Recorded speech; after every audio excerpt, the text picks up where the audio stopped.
Magandang oras at magandang buhay mga kadiyats, mga kababayan. Ang ating episode ngayon ay tungkol sa ating ekonomiya. Ang tanong dito ay magpatuloy pa kaya ito sa pag-akyat o sa pagtaas? Ngayong taong 2025 hanggang sa taon na katapusan na ng termino ni PBBM. Well, merong mga trending sa forecasting ng mga forecasting agency tungkol dito. At itong ating panoorin ngayon ay isang forecast ng isang agency sa labas ng ating bansa. Okay? Ito'y isang Amerikanong vlogger, so assuming na ito'y forecasting agency ng Amerika. Kaya narito ang video atin na pakinggan at panoorin. The Philippine economy is showing signs of remarkable resilience. Despite global economic pressures, the Philippines ended 2023 as the fastest growing economy in Southeast Asia, with a growth rate of 5.6%. As 2024 unfolds, projections indicate that this momentum is set to continue, with GDP growth expected to reach between 5 and 6%. The story of the Philippine economy is one of determination and strategic planning. Okay, so ito talaga, hindi tataas ang ating growth rate ng ekonomiya kung walang strategy. Kaya dito, ito mga strategic planner ito na grupo, napakarami, kasama diyan si PBBM. Ngayon, yung unang pagtaas pala ng ating growth rate ay noong taong 2023, kung saan 2022 umupo si PBBM. Ibig sabihin sa isang taon lamang ay napataas na kaagad, napaakyat niya ang ating GDP growth rate. Yung gross domestic products natin ay tumaas. Sa buong Asia ay pangalawa daw tayo sa India. Recently ay ang ating growth rate ay nasa 7.8%, pangalawa sa India. Itong ano kasi na ito na vlog ay noong 2024 pa ito, mga Nobyembre.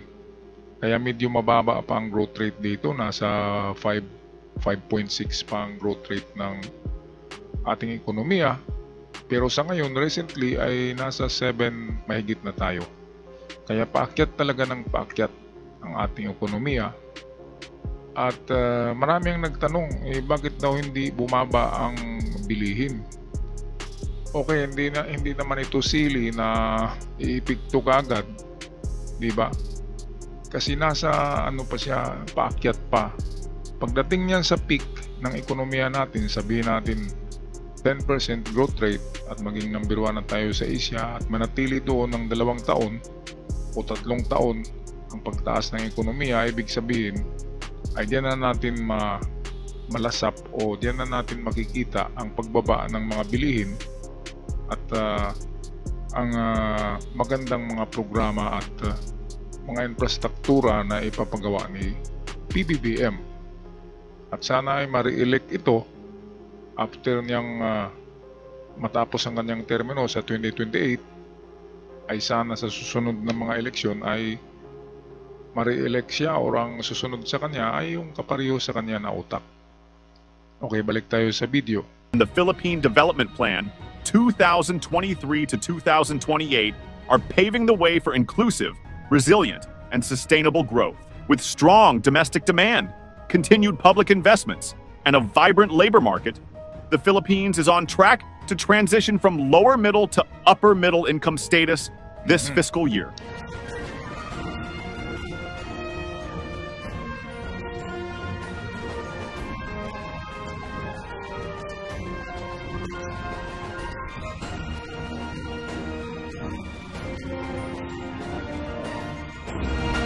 The resilience of sectors like transportation, construction, and financial services, which saw significant growth in 2023, provides a beacon of hope for the future. As the world watches, the Philippines stands as a testament to the power of strategic economic planning and the unwavering spirit of its people. Okay, so itong nagbigay sa atin ng magandang ekonomiya sa ngayon ay itong mga investors talaga. Katulad na lamang ni Elon Musk na nag-start na sa pag-invest. Meron na tayong Tesla dito. Narito na yung kanyang Starlink. At ang balita ko ay susunod ay ang si Bill Gates. Si Bill Gates daw ay sa Microsoft ay magtayo din dito ng kanyang negosyo sa Pilipinas. Kaya dumadami ang at balita ko rin si Mark Zuckerberg ng Facebook kasi magkaribal yan sa si Elon Musk. Pero walang sinabi, surrender na yan si hands up na yan si Zuckerberg kay Elon. Kasi si Elon ay visionary, scientist at trillionaire. Si Zuckerberg naman ay medyo marunong lang pero bilyonaryo din. Pero hindi pa siya makakahabol sa yaman ni Elon Musk. Si Bill Gates naman ay pwedeng makahabol kay Elon Musk. Kasi noong hindi pa nagiging trilyonaryo itong si Elon Musk ay si Bill Gates ang number 1 Bill Gates ng Microsoft. Okay, so ito palang mga ekonomiya ay mayroon palang agency na mag-forecast nito. Parang huhulaan nila. Forecasting ang tawag. At kapag yung forecast nila parang survey ba sa election, at kapag ang forecast ay makikita nila sa kanilang analytics na bumaba or nag-slow down or going down, nag-dive ang isang ekonomiya, so ipapaalam yan sa presidente na, sir, nag-dive ang ekonomiya ng Pilipinas, anong magandang gawin? O diyan naman papasok ang mga strategic planners ng gobyerno. Magmi-meeting na naman yan, mag-brainstorming, at diyan sila gagawa ng solusyon. Ngayon, kung ang forecast ay pataas ng pataas, well, gagawa pa rin sila ng planning diyan, ng strategic plan, kung dadagdagan ba nila ang kanilang effort at mga investments. Kasi tumaas na So, merong dalawang choice lang yan. Pero kapag bumaba talaga ang ekonomiya, yan na yung kailangan trabahuin talaga ng mga strategist, ng mga planners, ng mga ekonomista ng ating Pangulong PBBM. Ayan, so maganda at meron na palang mga forecasters na agency ngayon sa mga economic growth ng mga bansa sa buong mundo. Ayan, makikita naman natin yan sa Google. Kapag i-search natin, mayroong lalabas na pangalan ng agency na nag-survey ng economic growth rate. At makikita natin, iba-iba ang kanilang resulta kasi iba-ibang agency. Pero tiningnan ko naman ang Pilipinas na growth rate ay pareho ang resulta ng mga agency. Tumaas ito pero ang mga numero ay nagbago-bago. Pero patuloy tayong tumataas. Okay, balik tayo sa video. Nation's journey towards economic prosperity is a compelling narrative of overcoming adversity and striving for a brighter future.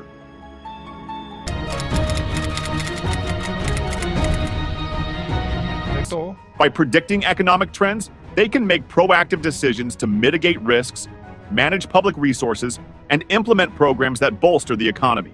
For citizens, economic forecasting provides insight into the financial landscape, helping individuals make informed decisions about investments, savings, and spending. It empowers people to prepare for economic fluctuations and secure their financial futures. In essence, economic forecasting is a crucial tool that shapes the actions of businesses, policymakers, and citizens, ensuring a proactive approach to navigating the complexities of the modern economy. ayan, napaka-importante pala nitong forecasting talaga ng ekonomiya.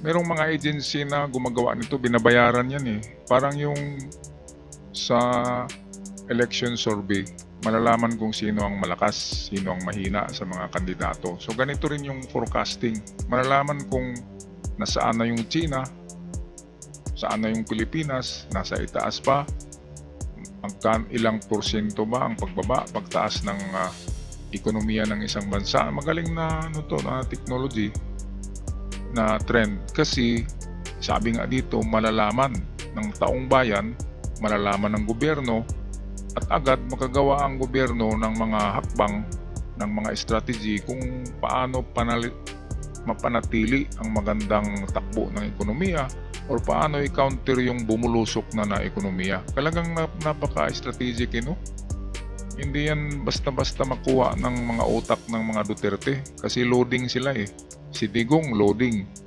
Yung BP Sara, loading. Yung mata umiikot. Ilalo na yung mga kapatid na lalaki. Di ba? Hindi nila kaya ang mga ganyan. Ito'y para sa mga genius na mga tao. Itong strategic planning na tinatawag. Kaya talagang ito na yung ano natin, bigay na to ng Panginoon na mayroong isang Marcos na bumalik, nakaupo diyan, na talagang strategic, mayroong strategy sa pagdala ng gobyerno. Parang larong chess pala ito, no? Kailangan pautakan talaga ang pagdala ng ekonomiya ng isang bansa, ng isang presidente at leader. Okay, so balik tayo sa video. Malapit na itong matapos.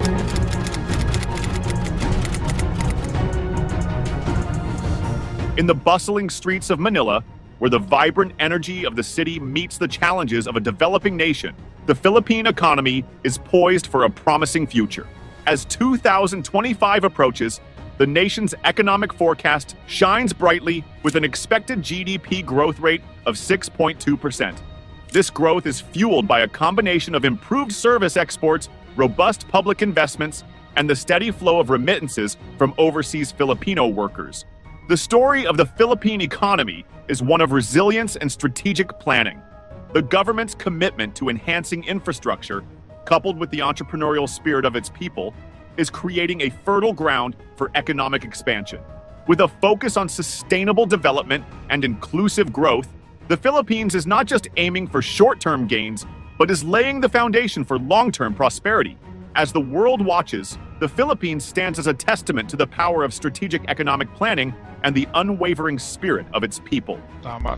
Ang plano ni PBBM ay nag-umpisa year 2023 to 2028.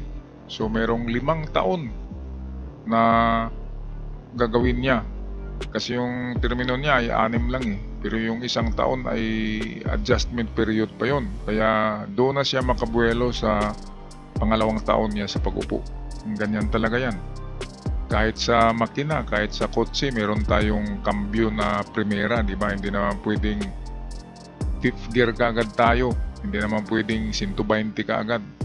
Mag-umpisa talaga yan sa 0 to 10 kph. Ganyan din ang pag-upo ng presidente. Hindi katulad ni Duterte na 1 taon pa lang, pag-upo pa lang niya, 3 months, ay meron na siyang pinatay na 30,000 na Pilipinos na mga adik. At karamihan doon ay inosente at mga bata. So ganyang kabilis ang kanyang pag-kill and kill order niya, shoot and shoot. Narinig nyo ba na may strategy siya? Wala. Kasi iba ang plano nila sa Pilipinas. Mga barumbado, iba talaga ang nila, ang plano. Hindi yung maganda, wala silang plano. Ang plano nila ay magkapera at nagipaglaro sa China, nagipag-gentleman's agreement. Yun talaga ang nagbago sa bilib ko sa mga Duterte, yung China. Kasi nang magipagkaibigan si Duterte sa China, ay pumasok na yung pugo, yung mga illegal money laundering ng China sa Pilipinas, napakaraming illegal. At sinira yung ating mga bahura sa WPS, sinira yung mga coral reefs, binuldos yung mga giant clamshell, kinuha yung mga perlas. Kaya diyan nang marinig ko yan, malaman ko yan, ay talagang nagbago lahat ang pagtingin ko sa mga yan, ng mga tao. Noon ay Duterte ako kasi taga Mindanao eh. Taga Mindanao ako. Kaya akala ko na taga Mindanao ay pro Mindanao siya. Pero pro siya sa China pala eh. Anyway, balik na tayo sa video. Atin na itong tapusin. Imagine a nation on the brink of an economic renaissance where growth isn't just a hope, it's a reality. The Philippines is set to witness an impressive 6.2% GDP growth in 2025, a beacon of progress in Southeast Asia. But what's driving this remarkable surge? The Philippines is making waves on the global stage with its service exports. From IT BPO services to tourism, the country is attracting international clients and tourists alike. This influx of foreign currency is not just boosting the economy, it's creating jobs and fostering innovation. The government isn't sitting back and watching this growth happen. With massive public investments in infrastructure, the Philippines is laying the foundation for sustainable development. New roads, upgraded airports, and modern public facilities are not just improving the quality of life, they're making the country more attractive to investors and tourists. One of the most significant contributors to this growth is the steady flow of remittances from overseas Filipino workers. Ayan, so ayan, pumasok din ng ating mga Filipino heroes, yung mga nagtatrabaho natin sa labas. Kasi ang pumapasok sa atin, dolyar eh. Malaki ang tulong ng OFWs sa ating ekonomiya. At eto pa, dito nalugi ang China, dito sa infrastructure. Kasi ang China, gawa sila ng mga buildings, ng mga resort, gawa sila ng itong mga for rent na mga buildings. Pero ngayon tingnan nyo, yung mga ginagawa nilang mga infrastructure, yung mga building nila, ay wala na, parang ghost town. Kasi nagsiatrasa na noong COVID pa eh. Noong magka-COVID, marami nang nag-withdraw ng mga companies, na mga investors. At kinuha na nila yung kanilang investment sa China. Yung kanilang pabrika, stop na. Kaya bumulusok talaga ang ng China ngayon, ekonomiya. Bumaba, bumulusok, nag-dive. Kaya ang ginawa nila ngayon, mga agaw na lang ng teritoryo. Teritoryo ng India, inaagaw. Teritoryo ng Russia, teritoryo ng Taiwan, teritoryo ng Pilipinas, teritoryo ng Vietnam. Naku, lahat na. Lahat ng nakapalibot sa China, ang mga teritoryo ay tinatapyasan nila, kinukuha nila yung kaunting porsyon. Ganyan ang ginawa ng China ngayon. Kaya yung mga infrastructures nila ay nasasayang eh. Wala na kasing nagre-rent na mga investors na mga companies. Pati na yung kanilang product na electric cars, nagiging basura na eh, nilulumot na, kung nakita nyo. Sayang kasi sa Europe ay parang binaban na yung mga Chinese electric cars eh. Dito sa Pilipinas, ang daming gumagamit ng mga battery na mga motorcycle na isaksak lang sa kuryente. Yung chargeable ay maganda lang yan sa isang taon. After 2 years yan, wala na. Basura na yan. Kaya dapat huwag na tayong bumili ng mga ganyan na mga produktong China na disposable lamang. Isang taon ka lang happy. Pagkatapos yan, wala na. Bulok na. Sira na.